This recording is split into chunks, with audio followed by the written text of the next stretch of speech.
Welcome to season 3 of our garden vlog, and we just wrapped up filming of season 2 yesterday, but we're going to take you kind of on an adventure of what happens in between season 2 and season 3. So when we actually premiere season 3 in a few weeks or months or however long it is, you can actually see what we've done in between. And we're not going to take a long time every day to do stuff. We're going to just show you what's new. And hopefully by the time we premiere this, we'll have some cool stuff, to show you guys. We sort of already kind of wrapped up the Wetland Zone 1 when we did that State of the Union for the Wetland Zone 1 project. And that was back in October. And a lot of times we've just been incorporating Wetland Zone 1 and raised bed projects with season 2 garden vlog, because we really didn't have a big enough topic or enough content to put in like an individual episode. Did any of those loquat grafts take? Did any of those citrus grafts take? Have we added any more tropicals or subtropicals to the garden? And how many of the GHB avocados, sprouted? Did we work on any more raised beds for the pears or possibly other plants? Have our white sapote seeds sprouted? Have we gotten any more figs, pomegranates, or mulberry trees or cuttings or grafts or done any of that? Persimmons. Mountain cherry guava seed been planted in the ground? Have any of those squash or pumpkins or zucchini hybrids on the vine now, since we just got 2 flowers flowering? We got any more papaya cultivars or types like oak leaf, sunrise, sunset, mountain papaya, babaco, Hawaiian solo? Gotten any more banana cultivars? Have we put any more banana mounds, circles, or raised beds? And I guess all these questions will be answered by the end of this video. Now I found something to purchase on Etsy. So it looks like it's called Guabio, and it's supposed to take down to like 15 degrees Fahrenheit or less in some circumstances. So alright, order has been placed. We planted some aster seeds that are 11 years out of date. They're probably not going to grow, but hey, let's try. Second year Gerber daisies, first time we've done it. And there's our first. Wow, there's 100 American persimmon seeds. Maybe we need to get some of them. Seed time. Say when an avocado is 6 to 8 inches tall, you should try to cut it in half and above a leaf. Well, not quite in half. And another one. Well, I ended up ordering some paraffin grafting tape and some plant tag stakes instead of the wraparound things. So this is going to help a lot. People hate paraffin in that it breaks easily and cracks easily unless you get the more expensive variety, the paraffin M, which is way more expensive. But I think paraffin breaks easier when the buds break and start pushing through it, and you don't have to cut paraffin off at all. It just degrades over time. We got our Guabiju Micranthes pungens. And we got our plant labels, and we're trying with pencil because permanent marker doesn't last long, and I'm told pencil actually lasts almost forever. I don't even know if I trust this thing. We're going pencil. Watch this. This is supposed to last supposedly forever. Maybe I got the wrong pencil. It writes on here just fine, but as soon as you rub it, not even wet hand. 100 persimmon seeds, moistened peat moss in a Ziploc bag. There they are. Refrigerator we go. Check out that dark new orchid there. So pretty. We ended up getting some more cuttings and a really small plant of Okinawa spinach, moringa, and the rest of those roses back. And in exchange, we got one of these really pretty roses here, Saint Tropez. It's kind of like an orange yellow, and it has like a fruity smell. We have our Okinawan spinach there. 2 of them had roots on it, so I put them in individual pots and put about 5 to 6 cuttings in 2 3-gallon containers. This is the Katuk, and they're already rooted. Ain't that awesome? So just probably a 3-gallon and 1-gallon container for these guys. The root on this guy was too long for a 1-gallon pot, and I didn't have a tree pot. It's kind of thick and not wanting to bend, so I doubt very well it would stay good in a 1-gallon. So we just put it in the moringa cuttings. Now the lady I got this from said she thought she was going to have a lot of cuttings and plants to give away, but they all failed when she tried to root them. So here's our chance to try to root them. So there's our Katuk. It's even in bloom. The moringa was actually blooming, but we got them in 2 1-gallons and a 3-gallon here. Big and small pieces. Possible bad news with some of these citrus grafts. As you can see, there's bottom growth below the graft line here on this one. this one's coming loose, which means possibly drying out. And this one here, as you can see, the tape. Now this tape is pulled, expanded, wrapped several times, and tied. So unless you get that shrinkage or something, it's not going to push that tape out. And even that one there has bottom growth. That one has bottom. The one here has, you know, the tape coming loose at the top. So when we tried this new method of wrapping the scion wood, you know, we wrap the top in a way where it's wrapped multiple times, but it's not really sealed in a way where it's going to stop the buds from pushing out. Based on what I've watched on YouTube, especially about like loquat, cleft, and whip and tongue grafts. You know, even if it's hard to push a side bud out, you wrap it in a way where the top bud pushes through pretty easily. So if that tape gets loose, but everything else looks fine, maybe it'll be okay. But even here, it looks like that's coming loose right there at the graft line. It could just be the wrong time of the year, you know, spring, new flush of growth, not when it's budding out. You know, it's kind of, some citrus are already blooming. I'm not so far seeing any super promising anything on the loquats either. Again, they say spring, flush of growth, best time to graft, but supposedly you can even make mistakes, you know, where the scion wood just barely matches versus having like a perfect cut. And in general, loquats are still supposed to have a high take rate, but you know, maybe I'm still doing something majorly wrong or just super unlucky. Scion wood on this loquat here in the pot that we did is still nice and green, but the actual wood back here looks like it's almost dying.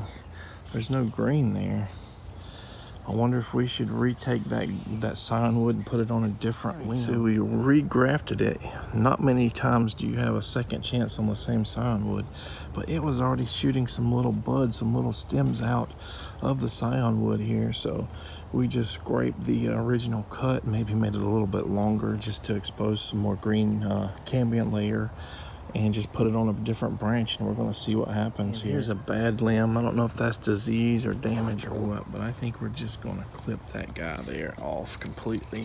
Maybe it'll grow a new one. And maybe that loquat is diseased and it's somehow rejecting the scion wood. I guess we'll know on part 2, because that limb we just put it on looks healthy. Of course, the other one looked healthy before. That's why we didn't graft the scion wood on the disease looking one, and we just clipped that branch off. So hopefully it takes this time. If not, we may not try to graft on that that tree. It's rain and cloudy days, and we're getting a lot more of these seedlings perking up now. Not all of them, but definitely 2 or 3 more. And we probably should have used like, instead of just grafting onto something we just plucked out of the ground, you know, got them in pots for a while, let them heal up or recover from that transplant, and then maybe try to graft them. There's something strange here. It looks like 2 sprouts from a single avocado seed. I know sometimes citrus does that. During the end of season 2 of our garden vlog, we talked about we could potentially be making 200 to 300 more plants, you know, by cuttings and, you know, putting transfers from the loquats and everything else. And I bought 120 of these plant tags, and they're almost always all gone. And I got another 200 of the wraparound tree tags. Probably at least a third of those are gone. Remember, that doesn't include these multi-plant containers. Like these jackfruit, starfruit, there's probably 18 or 20 in that one. For maybe 25, 50, 75 papayas to pop up out of these 2 containers. Check this out, our first white sapote is starting to pop up. Right. Well, they say that you can put a pumpkin just a few inches in the ground, and as it rots and breaks down, it'll actually create a new pumpkin. These guys are the ones that my kids painted for Halloween, but as you can see, they're starting to soften up and getting ready to rot. So there's one there. And I'm not going to do that. I'm not going to water it in. I'm going to push it down hard. We'll see what happens. We got another one goes under this big camphor tree here.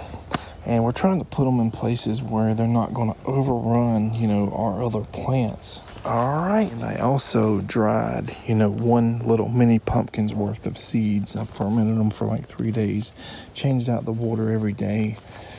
And drying them right now. So if we have an update at the end of this video, that means these pumpkins, or one of them at least, has sent out sprouts. If not, then most likely it failed. So far, 17 of those GHP avocados sprouted, so that's over half of them. Based on the local nursery prices of seedlings, and maybe even with the price jump not included that they recently did locally, I would say I would value those pits if they sprout at least $3 a piece. I think I finally got a proper ID for this hibiscus. It's Kenaf or Kenaf, otherwise known as Hibiscus cannabinus. So it's got like cannabis-like leaves, and it's a hibiscus species. You can make teas and stuff out of it. It's tart, kind of like, I guess, a cranberry hibiscus. It's supposed to also have herbal or medicinal uses, as well as fiber production to build rope, paper, and even in the automotive industry, stuff like dashboards and stuff. So it is kind of a multi-use plant. Mountain cherry guava has basically doubled its size, bigger leaves at the top and everything in the last 3 or 4 weeks since I've had it. Of course, I repotted it, put magic soil, maybe compost in there, plus coffee grounds. I don't know if that's a factor or if it's just a fast-growing tree. They say they get 65 to 70 foot in their natural habitat. Definitely makes me wonder if I should try to repot this guabiju here. And it is so small and tiny. I'm just afraid the roots might be a little too fragile to do yet, but I'm hoping it gets a little bit more growth, a little bit more hardening on it, so we can go ahead and put it to a bigger pot. So Orinoco bananas there have gotten more weight, so that they were pulling against the ground and leaning onto the ground. So I had to reposition them with that sawhorse or whatever, and now they're up off the ground again. That means that's telling me they're still growing. So they didn't stop growing just because we hit like 48 degrees one time. Hopefully they're going to continue to grow and ripen, and not just stay there and rot eventually. I sort of fibbed when I said at the beginning of this video that we're just going to kind of talk and then show you the results of everything, because so many things are changing every day or every few days, and we don't want you guys to miss everything. So maybe this guy might be a long video or a multi-part video for the first episode of season 3. And if I just showed you guys the end result, I feel like you guys would be missing everything along the way. Now, we're trying not to be too long on each individual thing, but hey, this is how life happens. I'm even more open or okay with like putting these more tropical avocado pits like the Haas in a pot, because I know somebody is going to want these guys. We're going to give back to the community this season a lot. So even if it's subtropical, tropical, whatever, and not as cold hardy here, somebody is going to take care of this guy most likely. Somebody's gonna want this guy. So if Natalie gets avocados that are more tropical, let's just put the pits in the pots and give them away to people that really want them, people that are excited. We have some almost flowering scion wood from this loquat, the Granny K cultivar. This is still a little bit bigger than my largest seedlings here. So I'm not sure what I'm going to do here. I do want to test my new parafilm tape. It's going to take some practice, so I probably should have stretched it more. But we're going to try it anyway since we're at the point of no return. All right, so I definitely need some practice on the parafilm. I've never used it before, but I use my buddy tape or this plastic tape or whatever on the bottom to tie it. Try to get it a little bit tighter at the graft area. Check this out. 1, 2, 3. Is that our first red Meridol papaya seeds sprouting? Check this out. We are starting to see some yellowing on those bananas. That one there in the bottom is yellowing. This guy here is just starting to turn. So we'll soon probably cut this stalk and hang it for a little while. Another day, and about 12 to 15 papayas are sprouting here in this first pot. There's only like 2 or 3 on the second pot just starting to come up. Is this loquat here pushing out new buds at the top, or is that just unraveling of the grafting tape? This other one here looks similar. These are the champagne loquats. Most all of our mulberry cutting containers has some kind of growth on it to possibly show it's rooting, except these red ones, and I've just repeatedly have had failures trying to root them, and it doesn't look like we're going to have successes this time. We repotted some Swiss cheese plant suckers here to give away to the community. Now we're seeing a second white sapote seed start to pop open, and a third. Check this out. See that husk starting to pop? That must mean them two are getting ready to sprout. Look at the loquats again. This is day 2 where the bud looked like it was pushing through. Check that out. It definitely does look like it's pushing through here from the champagne loquat. Then that other one that looks like it's pushing out, but of course it has to kind of push a little harder to get that tape to move to the side, left this way or that way. And it looks like it's pushing out. Here's some more papaya starting to sprout from container 1. Just a few on container 2. Looks like we're going to be getting, like a low into the upper 40s tonight. So we're going to be moving a lot of seeds and seedlings into the house. I got one of these Mr. Twisty Opuntia or prickly pear cactuses, and I'm holding it like this because despite it not having long thorns, these little micro thorns on this guy are really bad on your fingers and hands. As you can see, we pruned several of these GHB avocados here that we're probably getting around that 6 to 8 inch range to try to create bushiness, and there's already a few within a few days, I think, that are going to need pruned to create that bushiness as well. It seems like they're taking the pruning pretty well. This is the first GHB that we pruned, at the top, and then you can see there's a bud there and another bud forming, and hopefully this will bush it out good. This guava, this tropical guava that we got was looking so bad, and we were top ordering it, but as soon as we set it in bottom order overnight, it's just perked up really well. Number 18 of the GHB avocado spray. Guys, we're at 21 sprouting or sprouted GHB avocados. 9 in this container, 5 in this container, 6 if you count that double sprout on a single seed.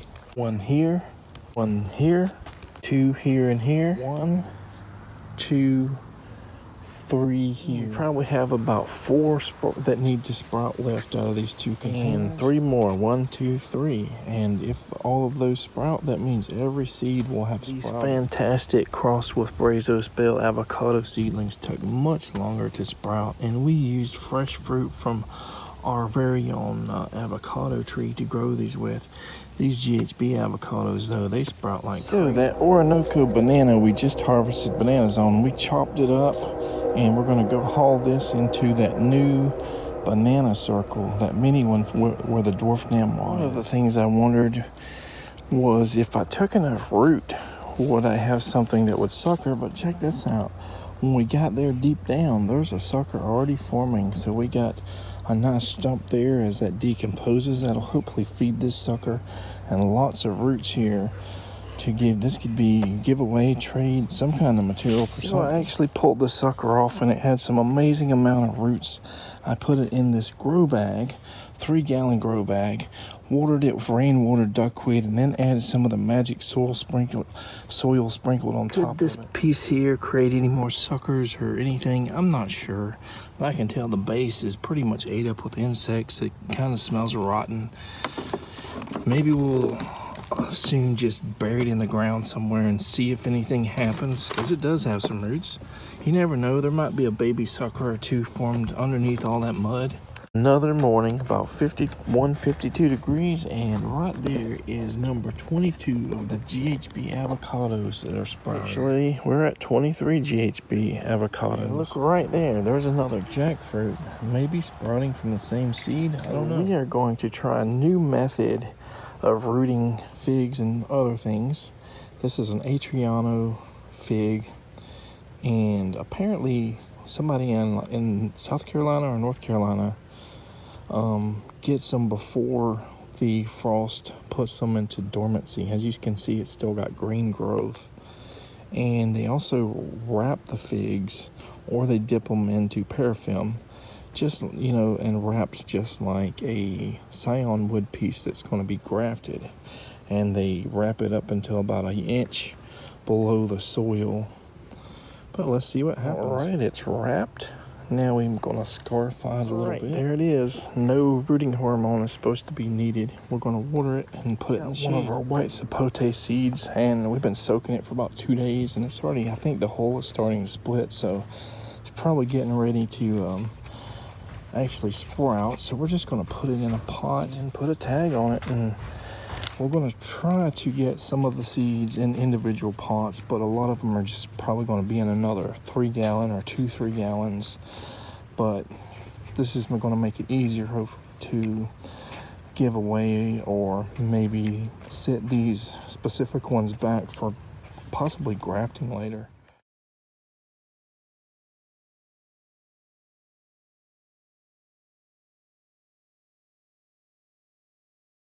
Look at that red Gerber daisy pop out. Several days since I did any garden vlog updates here. This is actually the papayas. There's like maybe 100 of them there. Some of them are still pushing out, so I'm gonna water them here. And the reason why is I had them inside when we had a little bit of cooler weather, and I brought them out as the sun came out today, and we're gonna have another probably week of cool weather. So I'm just hydrating everything. Everything just dries up in the house and dies. So we need to get them out in the sunlight and get rainwater, and this is rainwater in a bucket, some kind of water, and just make them happy. Here is that white sapote that sprouted. I'm fairly confident that some of these may sprout. They're just in the husks and they're going to take a while longer. We're going to be bringing house plants and a variety of cuttings and plants that are cold sensitive in tonight. Hey, check this out. This looks like the first red navel on this tree that has naturally fallen off, and it's got a good yellow color. First for the season, I should say. It's been about 2 days since we worked on this blog update here for the season 3 of the garden vlog, and we've got the plants out again despite getting a possible frost tonight. Everything inside, just the AC, the heater, fans blowing on, just dries the plants and the soil out. So we're going to take them out in the sunlight, give them some more water or rainwater, and try to make sure that they're okay before we bring them back in again. Pulled this tropical guava out of the water bucket because it's been way more happy to be inside, with the pot inside the bucket. They're just soaking up that water all the time, and I wonder if that's a viable solution to when they're unhappy, when they need that constant moisture, to just have a little bucket of water always underneath them, where other plants might just rot when you do that. Starfruit that we transplanted and probably broke a lot of those hill roots is just struggling, so chances are it won't make it. Kentucky is losing a lot of leaves, but I don't think it's from the cold. I think it's just stress from the transplant because it had good roots and stuff on it when we got white sapote here. This is probably the one we dehusked. See how much faster it comes up? They're still green on these other husks and stuff, but it takes a lot of, energy and time to push those husks open.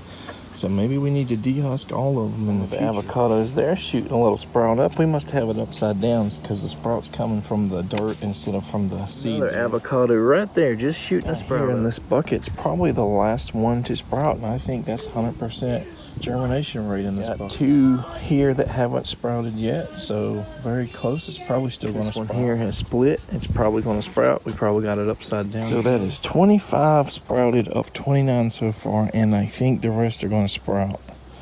We have this Barbados cherry that can take this cold weather, but we don't want to stress out the blooms and the plant, so we're probably going to go ahead and take that inside tonight as well.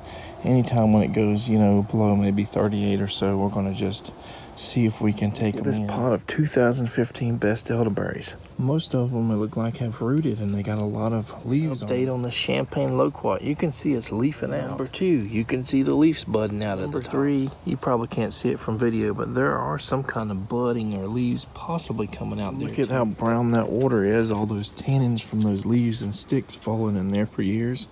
And a little bit of duckweed flowing in there as well. I really wish we had like a recollection system when we water these potted plants, so all the water that comes out the bottom is recollected. Maybe we need to set up some sort of drip system so that the water doesn't just go straight from the top to the bottom, and that allows the soil and the roots to kind of saturate instead of doing that, because when soil is really dry, a lot of times it just goes straight down.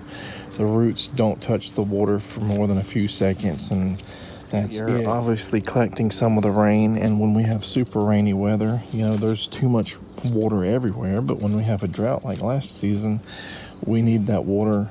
We don't get enough of it, so we end up having to use the hose, the well water or whatever, city water, way more often. This starfruit out. Even another one is still sprouting or 2 right there. Everything is back for this light frost event. So I looked these tropical guavas and Barbados cherries up, and I guess we don't need to protect them The guava is at about 30, so I'd probably bring that in at 35, 33. Barbados cherries supposedly can take 25 to 28, so probably anywhere in that low 30 range when it's predicted. I'll probably just take them in then and not tonight. The plants came outside. This is another day, and we're almost ready to go take them in again. It's going to be 40 tonight, but you know, like I said, we love giving these guys humidity and water and stuff like that. Otherwise, they dry out and they sometimes die. And the plants are back outside again, and it's going to hit like 75 or something today, I think. So it's going to be nice and warm.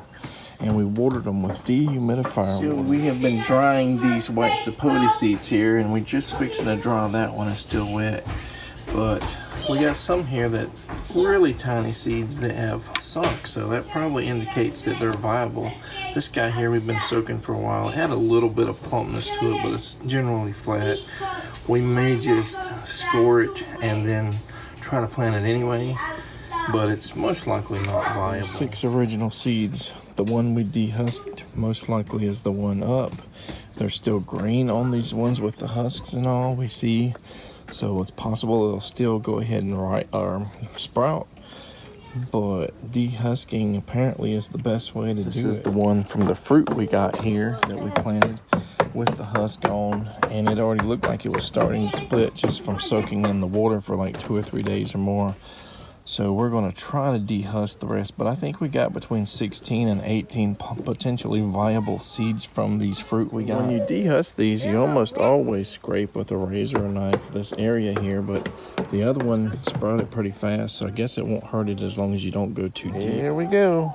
Just cover it lightly and see what happens. A lot of these husks are super hard to penetrate and get the seed out. This guy doesn't want to come out on that half of the husk, but maybe that's enough so it can sprout without having to push that husk open. Put it down there, cover it up. And we got 9 small seeds and 2 seeds left, and I think we're going to just do them in just 1 3-gallon container. We're going to score everything, maybe dehusk these 2, and see what happens from there. I managed to dehusk almost all of those small seeds and put them in here with the 2 larger ones, and I've used all of my like push-in labels, the stake labels here, all 120 of them. I used a big portion of the wraparound labels, but there's a lot of cases like this where we can't use those wraparound labels. A few more of these little avocados here. We pruned pretty much all the avocados, and you can see the first one we pruned is starting to create little limbs and stuff at the top, the sides, and everywhere. So this is going to bush out. Should we prune these other ones that are already unpruned and like a year old or so?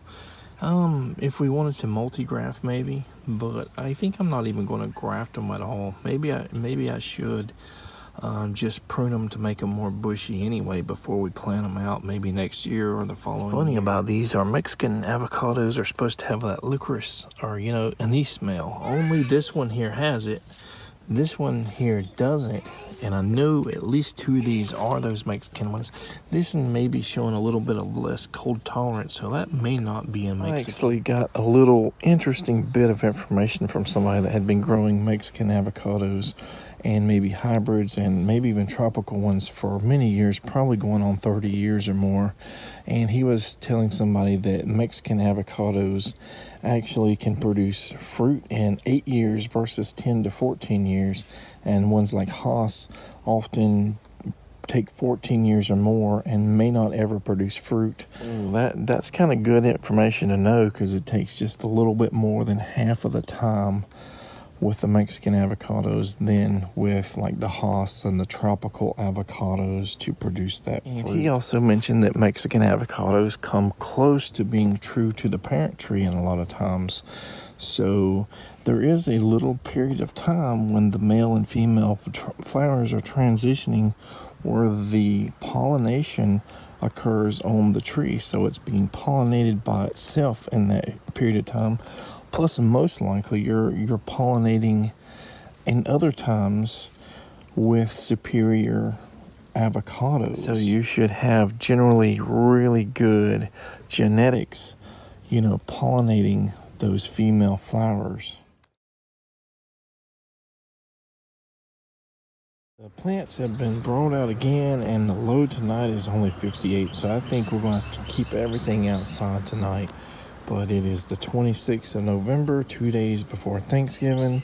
And next Monday, we're supposed to hit 30 degrees. And all next week, it's going to be like mid to low 30s. When we hit that 30, 34, whatever, 35, we're going to definitely take this tropical guava and these Barbados cherries in, maybe a few other plants that we don't normally take in as well. Check this out. Loquat number 2 is pushing its leaves out past that grafting tape there. So 2 of them look successful. So this is our first female pumpkin of the season that actually flowered and still has the pumpkin on it. Loquat number 3 here in this 3-gallon pot is still green, but no signs of bud swell as far as I can tell. The one we did in the larger pot, still same. It looks good. It's green. That's the one that we redid the scion wood. We regrafted a second time on the same piece of scion. But that other one that we did in the ground, it looks like it's dark, almost black, so it probably is dead. But we're just going to keep it there because we have no other scion wood to regraft anyway. Just see what it does. Maybe some miracle will happen and one of the buds will shoot out from low in the scion wood and just start doing something. But yeah, we'll just leave it and see. As of November 26th, we got 2 looking good, like the graft took, 2 that are still green. Could go either way, and 1 that's probably dead. Nothing too promising on the citrus. I think we did like 7 grafts. That guy's still green. This guy looks more brown and dead or dying. These have some green on it, and a few maybe between green and brown. But you do see, it broke loose right there at the cleft graft, and you see growth coming right below it. So that's a bad sign. These 2 here, see that brown and all, and darkness here, and a lot of growth right under the graft. These 2 are probably dead. This largest one here we did is still pretty green. It might have some of the kind of gray or brownish bark from the original limb that we cut this scion wood off of, but it's hard to tell. There's no bud swelling, so it could go either way. This is a bigger limb. It probably has more energy reserves in it. That could be a good thing if it just takes a while during the cooler weather to actually push out buds, or it could mean it's just slowly going to wither away and just not take. Well, here we are a day later, and I think right there is going to be a sprout from another white sapote. It took a lot longer for them to be in their husk versus like this guy here that was just taken out of that husk. Hopefully that is what a white sapote and not some other weed coming up, but I think it's going to be one. New weather reports that I'm seeing state that next Monday, instead of being 30, will be somewhere between 32 and 34 degrees. And now we got 2 nights that are supposed to hit that 32 degree mark.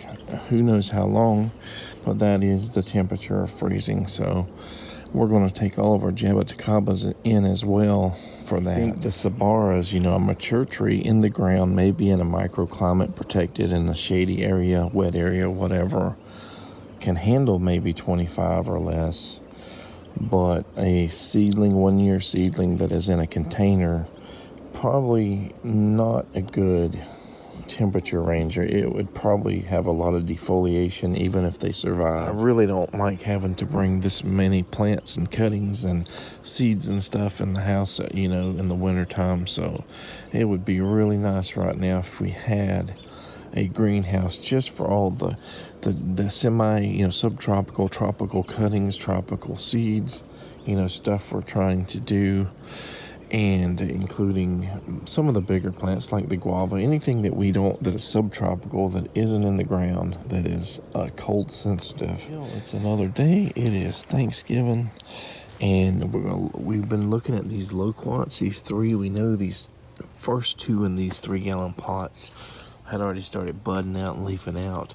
But I did take this tape back just a little bit this morning, and there is a slight little green bud at the top of number 3 here. So hopefully that's going to form into a nice set of leaves, and hopefully that means that we have 3 successes. Right, we got 2 likely successes, 1 very potentially probable success, 1 probable failure, and one that we don't know yet. So it is the day after Thanksgiving, Black Friday as some people call it, although most people used to do their Black Friday shopping like at 5 or 8 or whatever p.m. on Thursday night, Thanksgiving night. We have some pretty dreary looking skies there. It was supposedly raining, according to the weather report at 11 a.m., but it never had a drop of rain, at least not so far. So there is a University of Florida professor, I guess he teaches agriculture or something, that claim that some avocado seeds actually are polyembryonic, which means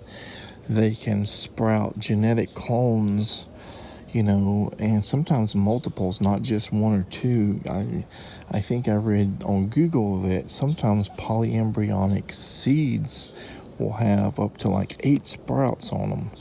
And there's like a Reddit, or probably a few Reddit threads that talk about that polyembryonic avocado seedlings guarantee you that the tree will fruit versus putting like a Haas seed out and trying to grow it, which may or may not produce fruit in 15 years, and it may be super subpar fruit. So they're saying that usually when there's a polyembryonic avocado seedling, it will be very close to the parent tree as far as the fruit quality. There's definitely some conversation or debate how accurate, those Reddit threads are, but, I'm assuming based on how many people are responding and saying that there is some experience or some level of knowledge about that, but, we're probably not going to get to that in our vlog or whatever here, because it's, for Mexican avocados, it'll be 8 years, 7, 8, 9 years before we would have that answer potentially. I've sort of came to the conclusion that, we already have cold hardy cultivars of avocados, keeping them alive, getting them to survive, from root rot or whatever it is, the first 3 years of cold damage, potentially protecting them for those 3 years, hardening off the bark. That's probably more important than grabbing, trees and spending a whole lot of money on nurseries and garden centers and stuff. And sometimes nurseries use rootstock that is not cold hardy to put these cold hardy scion woods or grafts onto the trees. So you might get a Haas seedling for the rootstock, and when we hit 22 degrees or whatever, 25, it could just wipe the entire tree out. There are enough people out here that give away the fruits, the seeds, and probably seedlings as well around the Gainesville area, and there's a lot of people would be willing to share their scion wood, their cuttings, so that you could graft onto those seedlings that you plant from those free avocados, those free seeds.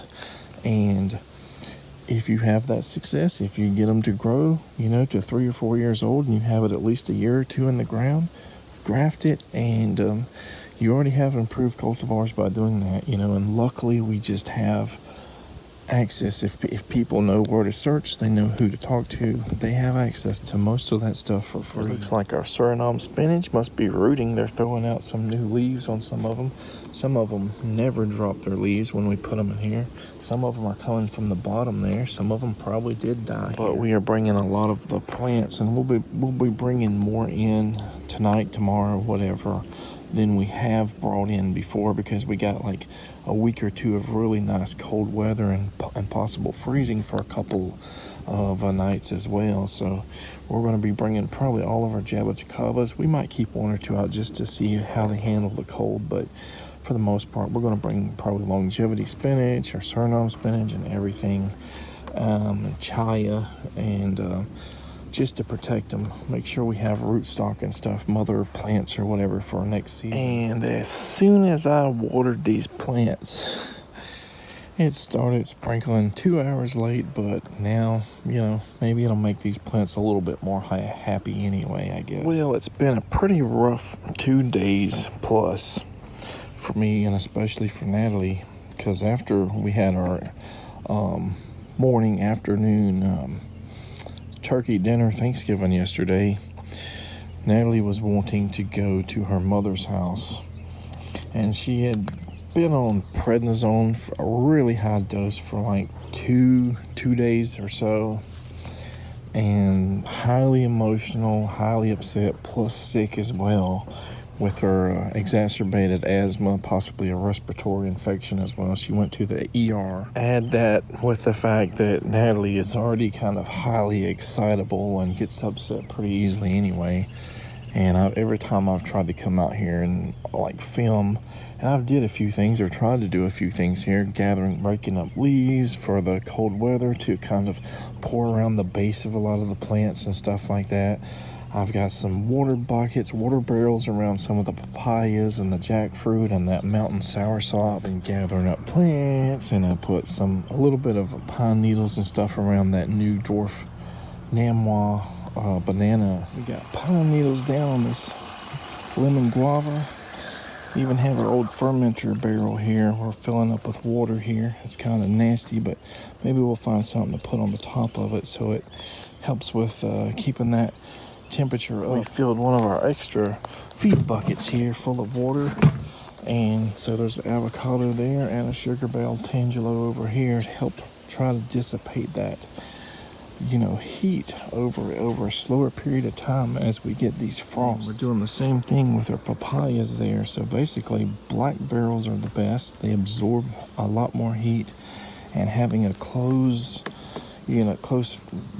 fitting, I guess, top on it, helps that dissipation of heat go slower, so it doesn't just waste all the heat that the water inside absorbs. All of our water barrels are black, some of them are blue for this mountain soursop and this jackfruit. And as you can see, we put pine needles and stuff there to help insulate it or blanket it a little bit. Basically, these are solar heaters. People north central Florida, north Florida, probably a few other areas put these in their greenhouses as well.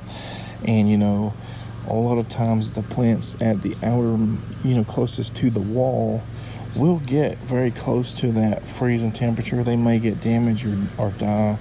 But inside the inner area, especially if you have, several water barrels or heaters, it'll help insulate them better. Well, we got pretty much all the plants in except these little impatiens and stuff here. We're going to let them get a little bit of rainwater.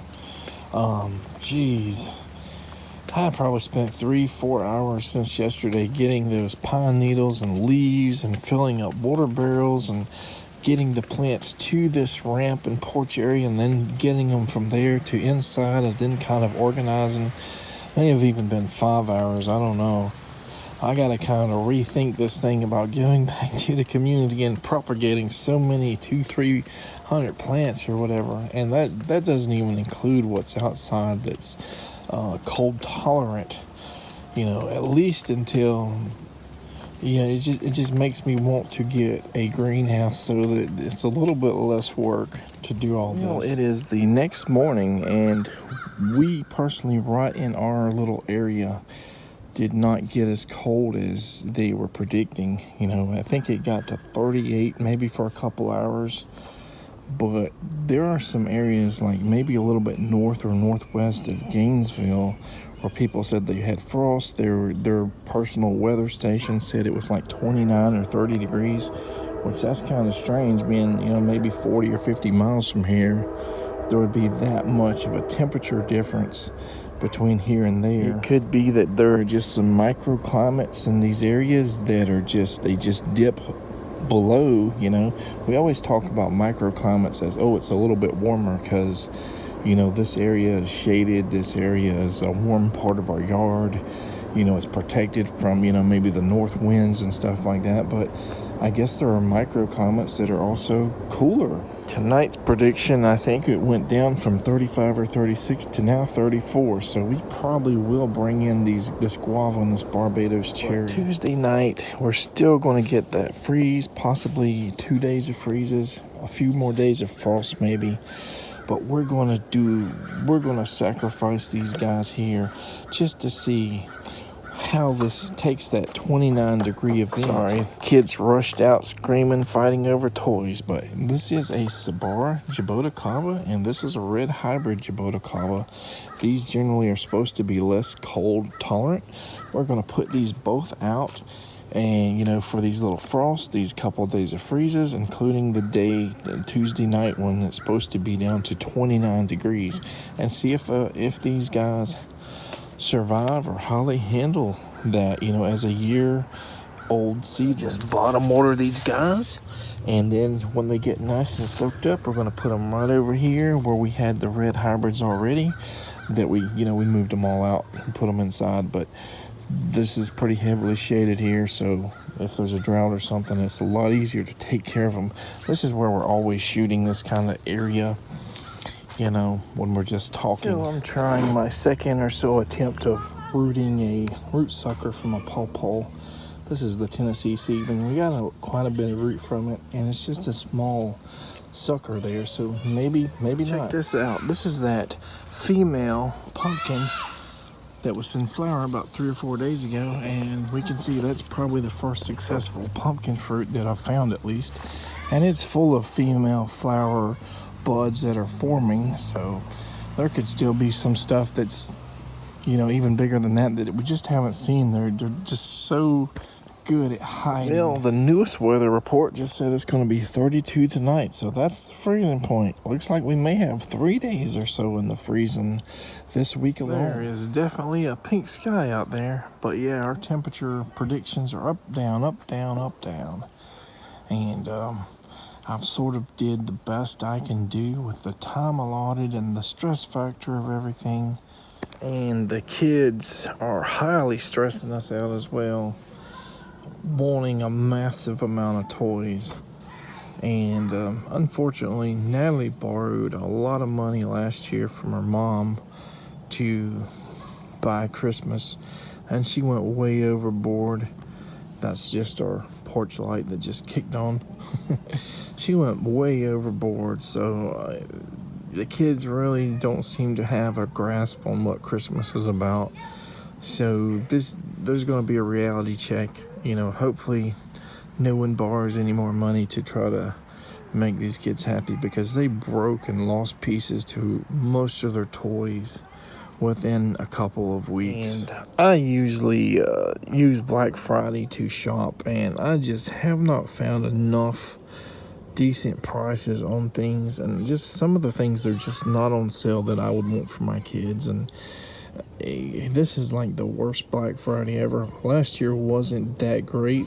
It was starting to get bad, but you know, by now I think everybody that wants a cheap TV has had like 15 or 20 years to buy them. 15 or 20 years of Black Fridays and Cyber Mondays and Prime Days and all that stuff. I've sort of decided too that, you know, even though they just recently opened up like Scionwood pre-orders for, you know, probably January, the money's just not there to do Christmas and that and taxes and everything else. So hopefully we will see what is left, you know, around that early springtime when everything is budding out here for pawpaws or possibly a few other things, loquats or what have you. And back in season 2 of the garden vlog, I sort of talked about, you know, everybody in the family sort of needs to be on the same page with garden vlogging. And I kind of thought that, you know,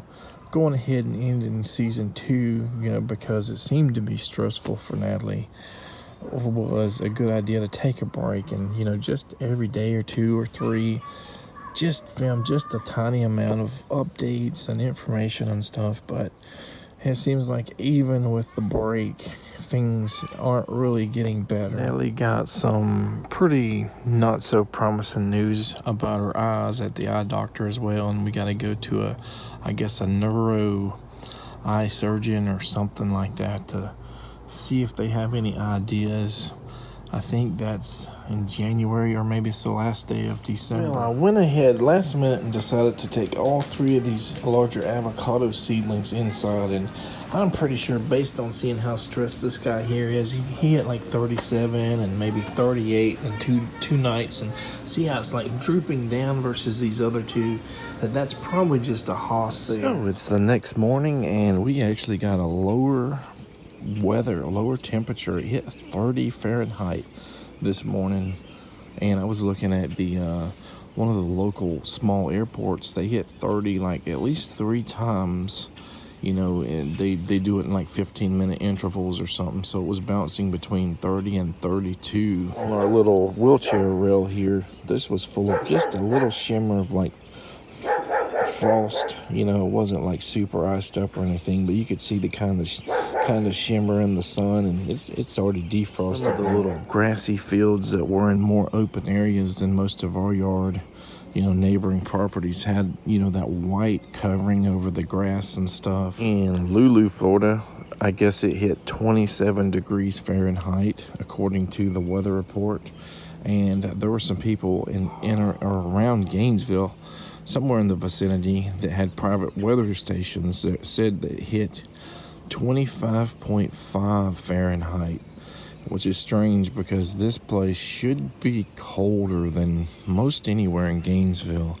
It's a little bit north, you know, of Gainesville, and if you're in the downtown area of Gainesville, you should be really, really warm in comparison to here. But now we're in a freeze and frost advisory for tonight. You know, it's supposed to be all over north central, north and Florida and South Georgia. The whole area is under that frost and freeze warning. And then Tuesday we're supposed to get 29 degrees. So 3 nights or mornings of freezes. So our mild winter, like last year, we probably won't have that, you know, especially since we can still have December, January. You know, January sometimes has freezes. You know, we sometimes have those spring freezes here. So it's hard to predict, you know, other than to say this is somewhat in between, you know, the olden days where November 15th may have been our first frost. Now it's the end of November, and usually like January or so has been, I guess, our first frost over the last few years. So he's somewhere in between. So this could be a pretty moderate to bad winter. It is another day, and now I've had a sore throat and my voice is kind of hoarse. But we were getting frost warnings, freeze watches, and back and forth. And I think that it generally got colder earlier and for a longer period of time than the day before. But I think we only hit about 34 degrees versus, you know, 30 or 32 or whatever they say we were supposed to get. The previous little light freeze or whatever we had probably hit our papayas hard, hit a lot of like the elephant ears and taros. A lot of the weeds and stuff are drooping and kind of brown or black looking, but it's not over yet. Tonight it's supposed to definitely be a freeze warning. Hopefully it's not going to jump back and forth, although I guess it would be better if we didn't have a freeze at all. Well, it looks like our Jabota Cabas have made it through that 30 degree or whatever couple little frosts and freezes. I think the weather forecasts have been adjusted again, so it's not going to be as cold on Tuesday night, I don't think. But there is, like I said, a freeze warning or a freeze watch tonight. I don't know what they're going to do.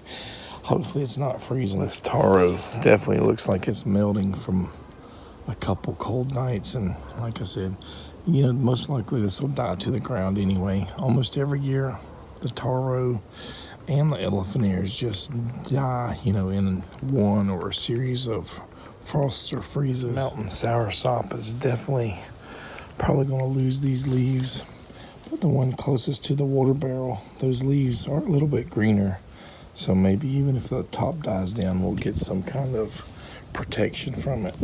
That jackfruit's definitely looking a little bit brown as well. Banana here is probably toast at the top, and we got, you know, like I said, more freezes, so hopefully that bottom will be insulated enough and it'll come back. Our squash or pumpkin or zucchini, whatever it is, definitely has a lot of dieback, so I'm not even sure if we're ever going to get you know, most likely that fruit's going to freeze off of there.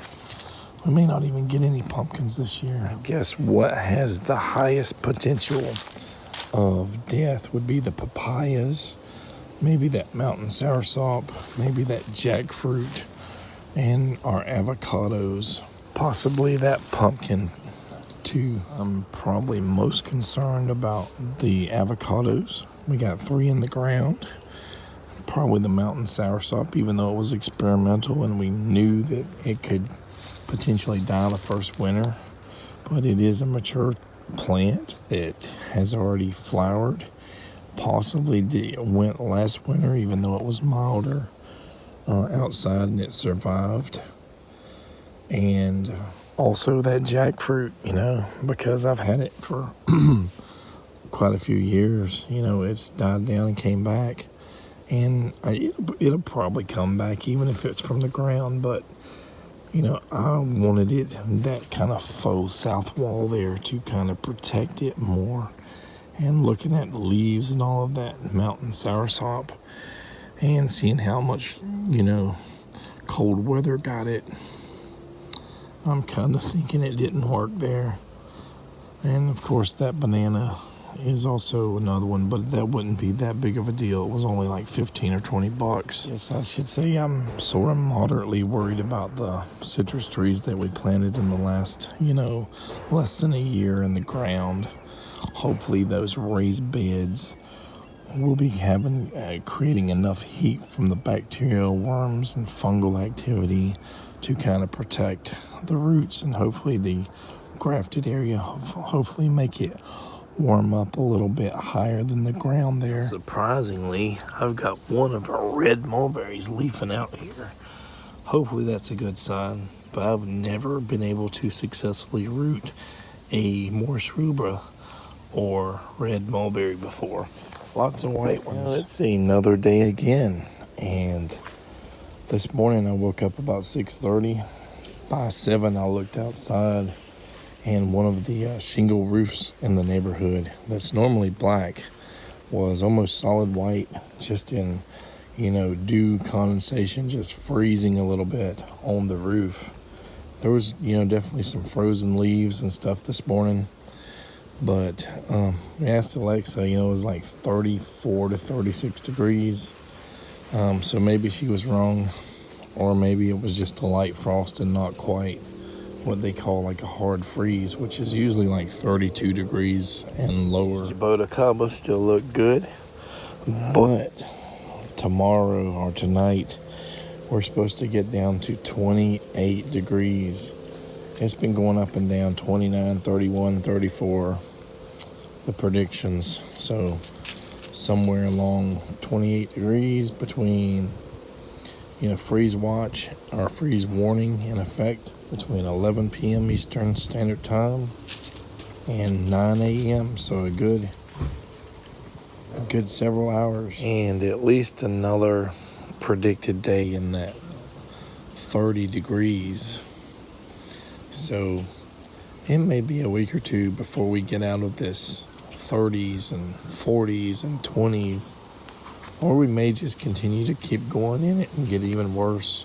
This could just be a bad year. It's hard to tell, but maybe in a week or two we'll have a better idea about what survived this first series of frosts and freezes. I think it was David the Good, which is a YouTuber, that said that North and North Central Florida were like the worst places, some of the worst places in the United States to grow plants in, because subtropical plants really struggle with the cold, and we don't quite get enough cold and stuff for cherries, and a lot of other things are more popular, apples, and we have a lot of wetness and fungal issues that to tack on to everything else. So papayas are more like biennials here, where you protect them one winter and then plant them out and let them potentially die the next. Mangoes are pretty much a no-no. Bananas that are the larger bananas, like grocery store type bananas, are hard to get to fruit here, whereas the little dwarf Nemours supposedly will do good. But we'll see if our dwarf Nemours has been in the ground long enough to be protected this year to survive. Here you have peach trees that may stay relatively small, and they are very short-lived. You might struggle with them even on the second year after planting if they survive the ground from flooding and root rot.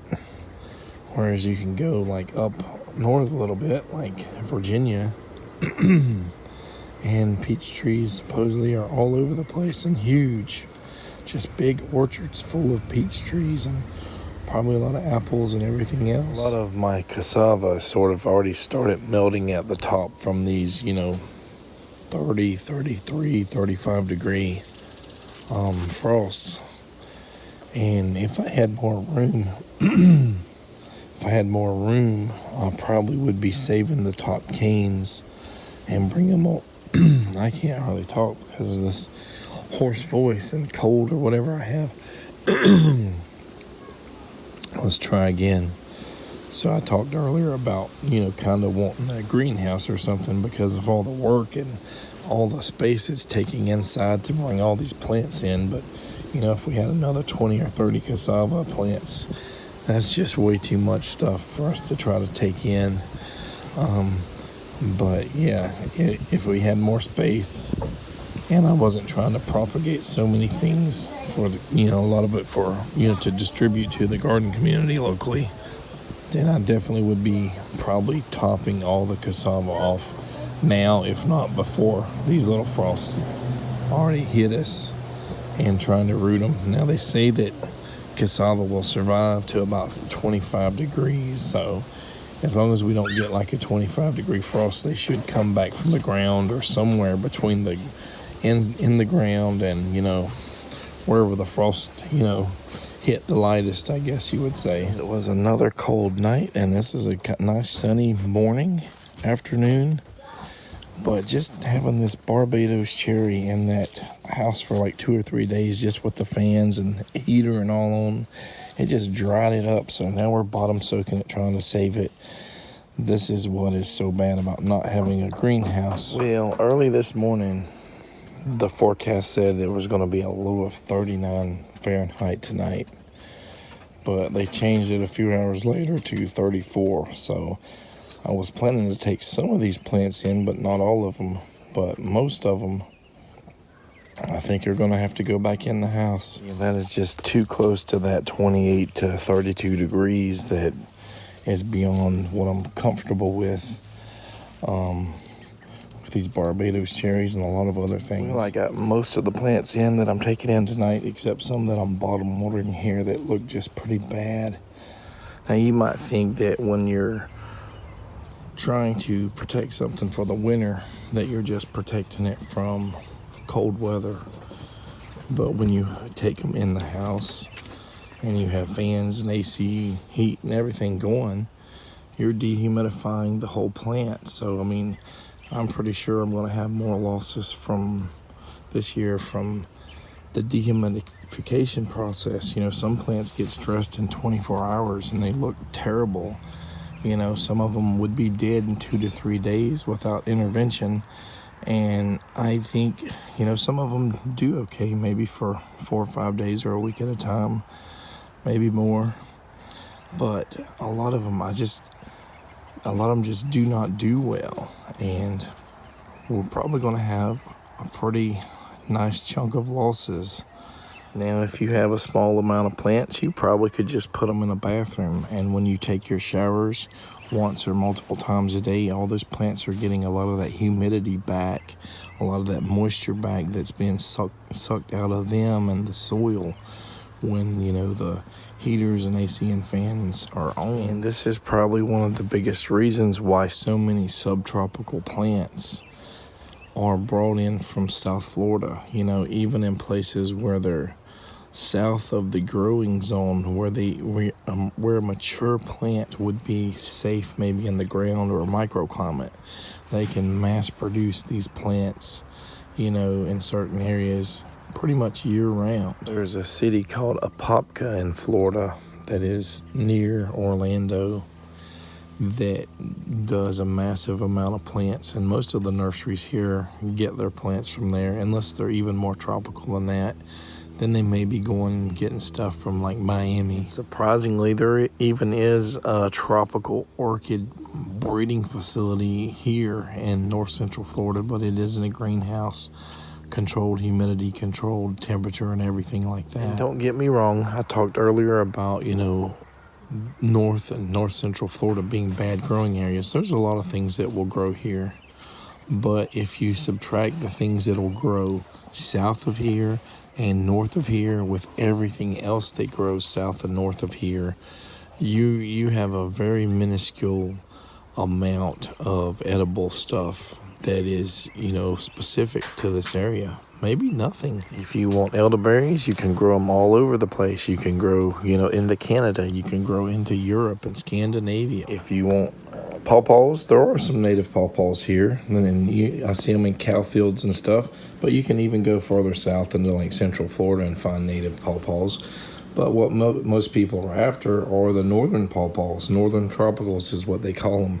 They are like native to the Panhandle and up, to Virginia and a bunch of other places. I think they even stretch out to Louisiana. And most likely, if you're a couple states north of us, you're going to have way better luck with many more potential cultivars, of those pawpaws, getting them to produce flowers and fruit. Tropical and subtropical guavas. Yes, of course, some people have had luck with quite a few of the guavas here and in Gainesville and little microclimates. I've had a lot of not luck with them, but you can do them and some Cattleya guavas, maybe pineapple guavas.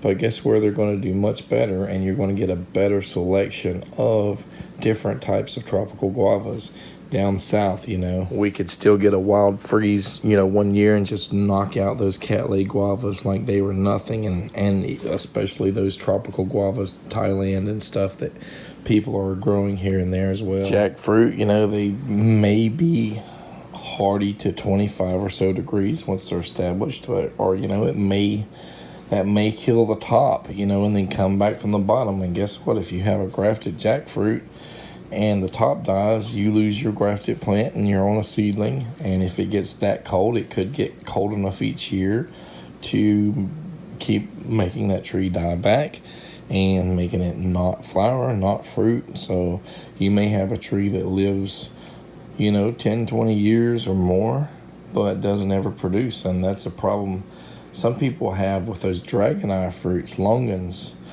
Some people are having successes with them in the ground here, claiming they have at least enough hardiness to survive, but they never ever produce fruit. Potatoes. And you may be surprised at me saying sweet potatoes, because even states north of here grow them, but as an annual crop. They can grow them in Hawaii year round. That means they can also grow them in South Florida year round. You don't have to try to protect the tubers, to get new starts from them, like we do here. Of course, I would love to have a really nice, really tall, like a 30 foot tall, large greenhouse, that would just protect all my tropicals, and that I would be happy with, but that's not happened yet, and my dream greenhouse most likely never will happen. Another day, and until I just push the record button here, I've heard hundreds, if not thousands, of birds just singing and all that good stuff this morning. 2 seconds before I push record, the majority are gone. I've noticed that these long containers, I think they call them tree pots, actually hold a lot more moisture in the soil when you have them inside and you have that fan and everything dehumidifying the soil and plant. So those are good options if you can find them, and for a decent price. I'm going to show you something really cool. That is a single avocado pit or seed, and it has 3 sprouts. May have more than that later because they're still small.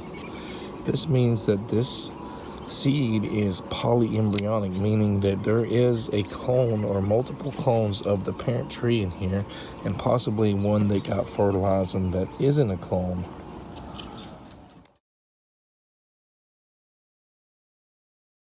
So we're bringing a lot of stuff back out A lot of the stuff will stay outside tonight because it's only going to be like 41 or so degrees. Some of the stuff will go back, but we want to give it some sun and some extra water to make sure that they're staying moist. By the way, it did not get down to 34.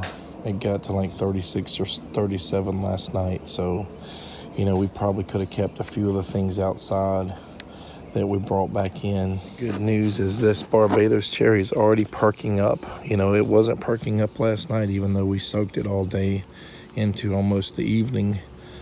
But sometimes, it's back in the house and overnight before these guys will have droopy leaves that are dry, and then they'll perk up and they'll look a little bit more hydrated. Yeah, we're always trying to get ahead of the weather, and no weather station seems to be accurate. If it was, then we would be able to definitely plan ahead way better. It'd be a lot less work for us. I'm pretty much convinced that this third avocado that has been struggling so much has to be a grocery store, probably a Haas avocado or some other kind. And I'm gonna, if it survives, I'm gonna put it in a different pot and just give it away.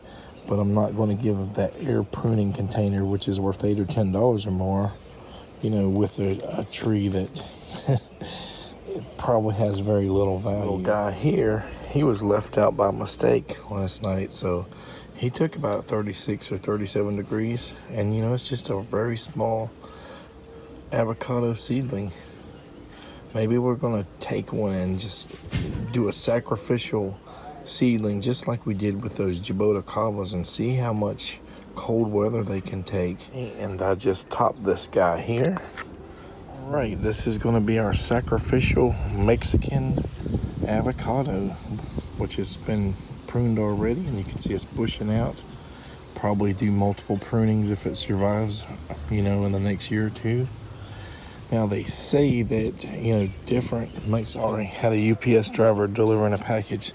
They say that different Mexican cultivars have variable tolerances of cold, and usually it's like 18 to 26 degrees, but some occasionally may have survived 15 or 14 or 16 degrees Fahrenheit. And there's probably a lot of variables, around if a tree can survive that, probably including like rain or watering and humidity and how long it was exposed to those temperatures versus just getting like a flash of the lowest temperatures that they survive. Now, if it goes to 26 degrees, if it's predicted to be 26 degrees, I may pull this and pull it inside. But let's just see if this guy can take, 27 or higher if we get those freezes. And I'm sure we usually get in the 20s at least once a year. So we're gonna put it right here with those jaboticabas, and they're still looking good after 4 or 5 or whatever frost so far. And from what I understand, based on the people that are doing these Mexican avocado seedlings, is there's no way to know the cold hardiness of each individual seedling. And they say, maybe a 36 degree or 34 degree night will kill a few of them, while other ones are like untouched and, into the 20s or so. Now, I think there are 2 different standards, for maximum cold hardiness, hardening off the plants. One of them says if you have a 5-foot avocado tree and it's been in the ground protected for 1 year, it will have that hardened off cold tolerance.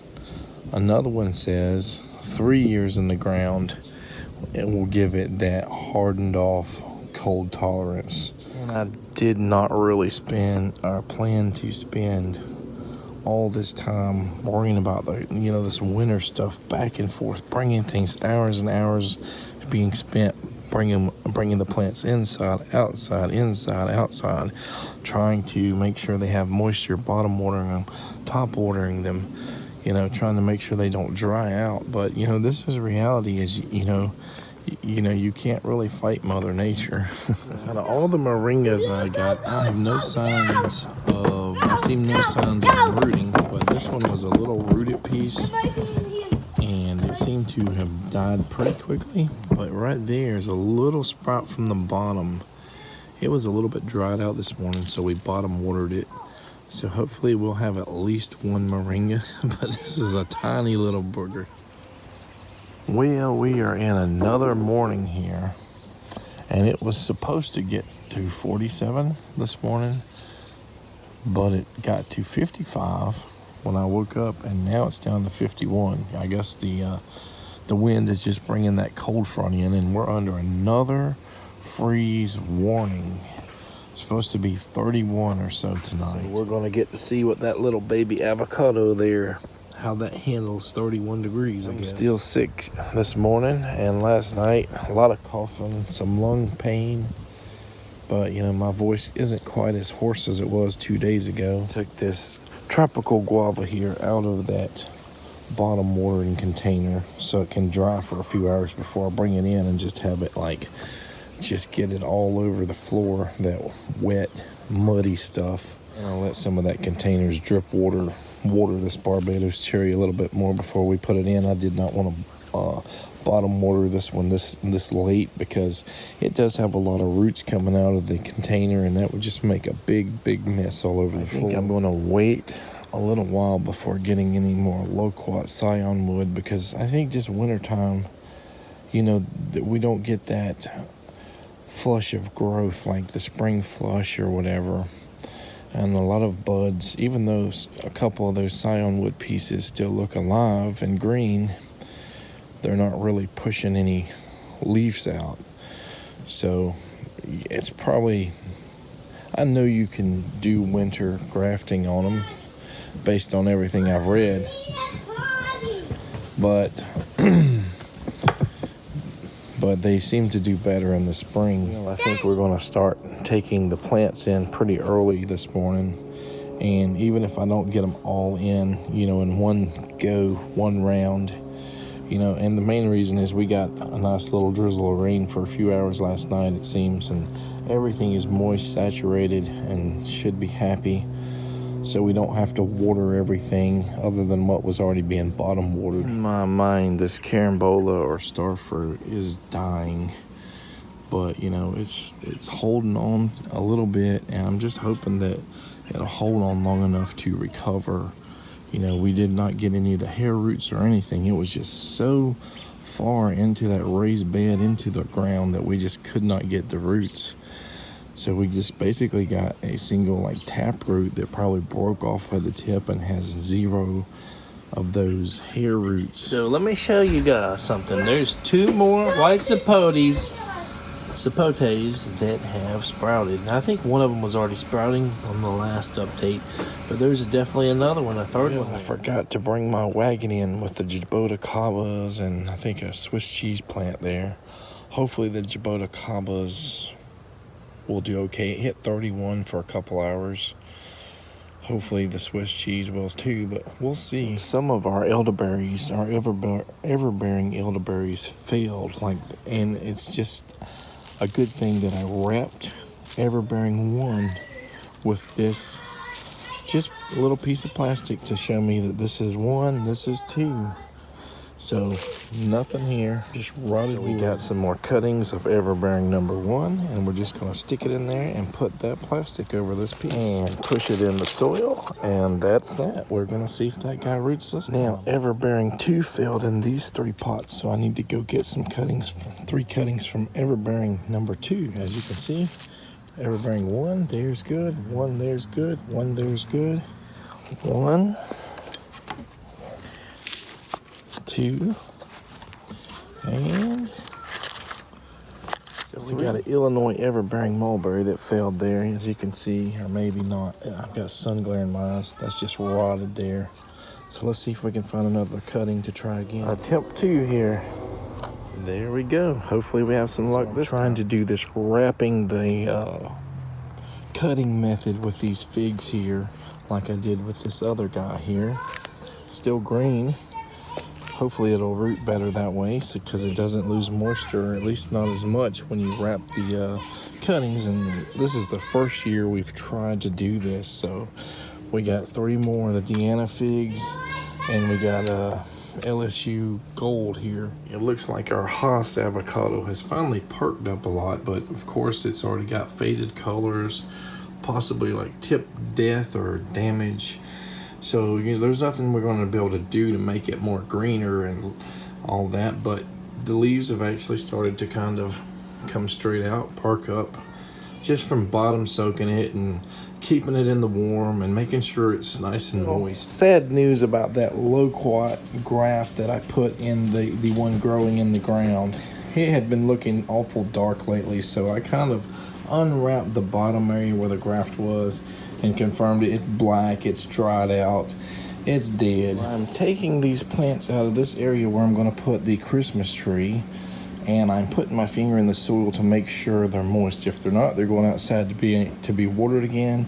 If they are moist, I'm just going to put them under one of our old dining room tables that we really don't use anymore. I'm so glad that I didn't individually pot those papayas, or at least like 3 to 4 per 1 gallon container.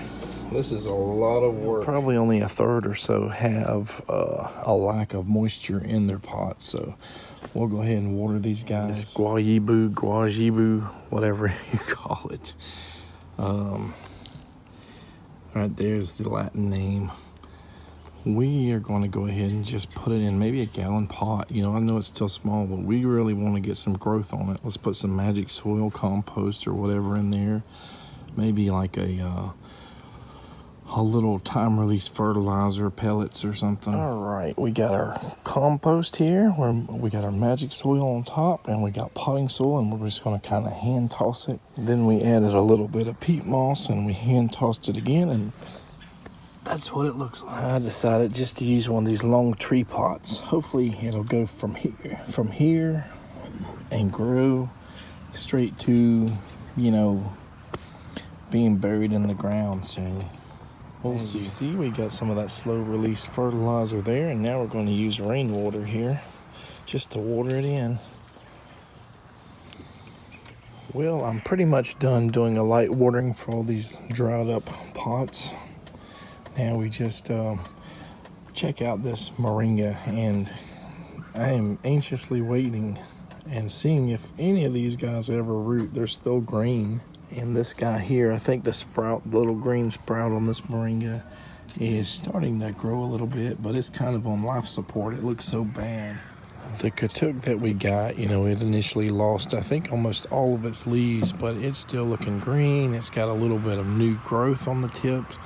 This moringa just seems a little bit more finicky. I just had to retie this mountain cherry guava way up high there because it was starting to kind of lean from the top. So I just took the tie from the bottom and I brought it up so we can kind of sort of stake it. And I didn't do too tight of a tie there. I didn't want to break it or cause any problems. It's very loose. If it was warm outside already, not super cold, I would just go ahead and plant it in the ground. It's a good 3 foot or so already. You know, it's kind of fun today just doing a little bit more than just moving plants in and out, you know, repotting things, trying to propagate some figs and stuff like that, and, you know, elderberries and mulberry. The Illinois everbearing mulberry. I guess my voice still isn't 100% back yet. I can kind of hear it when I'm talking. At the same time, I'm kind of sad because I'm looking at Fruitwood Nursery at their Scionwood and stuff, and I think they may have gotten quite a few new types like pineapple guavas and stuff like that. And I knew that by the time I can afford, you know, after Christmas and taxes and all, to make an order, you know, January, February, a lot of the prime stuff is going to be sold out. Probably won't have another opportunity to buy a lot of the stuff until next season. But, you know, it's interesting. I'm still not sold on pineapple guavas, you know, because of their size, and even the largest ones, you know, without like thinning out the fruit and stuff, they seem to be pretty small. And you might say the same thing about like Cattleya guavas and stuff, but Cattleya guavas, you can pop the whole thing in your mouth, you know. Pineapple guavas, you have kind of a hard shell, And I hear you can boil them or cook them and make certain stuff with the outer skins and all, but just eating them fresh, you got to scoop the soft stuff out and maybe scrape a little of the harder stuff from the inner part of the shell. But as far as the outer shell, I don't think it's edible, or at least palatable. And it's just too tough. It's a choking hazard to just eat it fresh off the tree or on the ground, which most people recommend. I'm hoping the New Zealand varieties will change my mind. But, there's always a question, should I go get more cultivars, Scionwood, grafted ones or whatever, and try to get 10 or 15 cultivars going and seeing how they do, and if they change my mind about, pineapple guavas. I think I definitely have a little bit more respect for local nurseries that propagate, subtropicals and borderline plants and tropical plants here, where, especially the seedlings and the small grafted plants may not be able to take the cold, because they're limited, by how much greenhouse space they have. They are limited, by how much rootstock they can grow. And I think even one of them here locally has sometimes had problems not being able to produce enough like loquat rootstocks. You would think, well, that shouldn't be a problem if you have a loquat tree producing, hundreds of fruits, or, multiple loquat trees producing hundreds plus, fruits on each tree, that you can just have each one act as a rootstock. But you also some people, you have to do fruit offerings to sell these things to people, fruit tastings, fruit events, otherwise many people probably would never consider a grafted loquat or air layered loquat tree versus just going to a garden center and buying one for 10 or 15 bucks. That's just a seedling. And one of the local nurseries had to raise their prices on pretty much everything, saying that they couldn't even pay their rent or mortgage or whatever, based on their old prices. They had to make things quite a bit higher, probably 33% higher. Anyway, tonight is a freeze watch. The difference between a watch and a warning is a warning means most likely you're expected to have freezing temperatures, 32 degrees or whatever. A watch means possible. They're predicting between 34 and 36 degrees, but it's possible that it could go to 32. Then we're going to have, I guess, 3 or 4 warmer nights before we get a rainy 35 or 38 degree day. And I think there's going to be maybe 2 days in the 30s next week. And just to give you guys a reference of what date it is, today is December 7th. We've been working on this season 3 garden vlog, update since basically the end of season 2. Yeah, so it's been a little while. And probably when you see a change of scenery or sunlight or something in the next video, part of this video I should say, it'll probably be a different day.